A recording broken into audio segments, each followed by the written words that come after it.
السلام علیکم ورحمۃ اللہ وبرکاتہ۔ امید ہے آپ تمام دوست احباب خیر و عافیت سے ہوں گے۔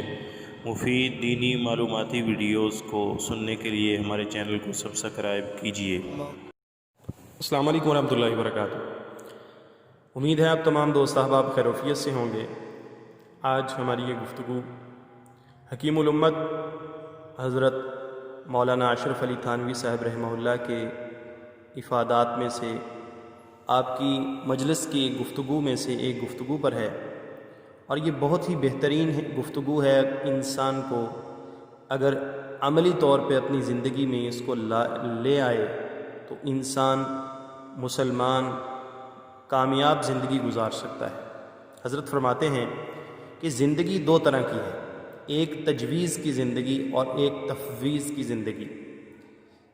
دو طرح کی زندگی انسان گزارتا ہے، یعنی کبھی تجویز ترقی ہوگی اور کبھی تفویض کی۔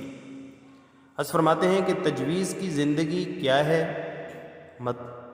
یعنی میرا مکان ایسا ہو، میری سواری ایسی ہو، میرے کپڑے ایسے ہوں، میرا منصب ایسا ہو، میری عزت ایسی ہو، میرا جاؤ جمال، میری بات ایسی ہو کہ لوگ فوراً اس پہ لبیک کہیں۔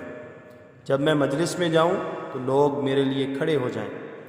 فرمایا یہ تجویز ہے اور یہ تجویز کی زندگی ہے۔ یہ شخص ہمیشہ پریشان ہی رہتا ہے۔ کیوں؟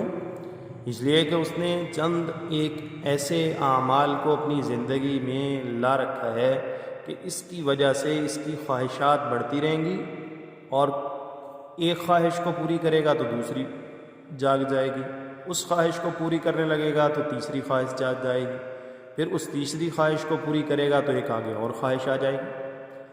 اس لیے یہ پریشان رہتا ہے۔ اور ایک زندگی ہے تفویض کی۔ تفویض کی زندگی پھر کیا ہے کہ انسان اپنے آپ کو اللہ تعالیٰ کے حوالے کرتا ہے۔ دنیا دار الاسباب ہے، جائز مقاصد کے لیے تو ظاہری بات ہے جائز اسباب اختیار کرے، لیکن اسباب کے اختیار کرنے کے بعد چونکہ کامیابی اور ناکامی صرف اللہ تعالیٰ کے اختیار میں ہے، اس لیے کامیاب ہو تو بھی اللہ کا شکر ادا کرے، ناکام ہو تو بھی شکر ادا کرے، نہ خوش نہ ہو بلکہ کہے میرے اللہ تعالیٰ جس حال میں رکھنے پر راضی ہیں میں بھی اسی زندگی پر راضی ہوں۔ یہ تفویض ہے۔ ہمیں چاہیے کہ ہم بھی اپنی زندگی کو ایسی ہی بنانے کی کوشش کریں، تجویز کی زندگی سے اپنے آپ کو بچائیں کہ من مانی زندگی گزاروں، خواہشات کو پورا کروں۔ جائز اسباب کو اختیار کرتے ہوئے اپنی خواہشات کو پورا کرنا بھی بہتر ہے، لیکن تفویض کی زندگی گزارنا وہ بہت اچھا ہے کہ اس میں فائدہ ہی فائدہ ہے۔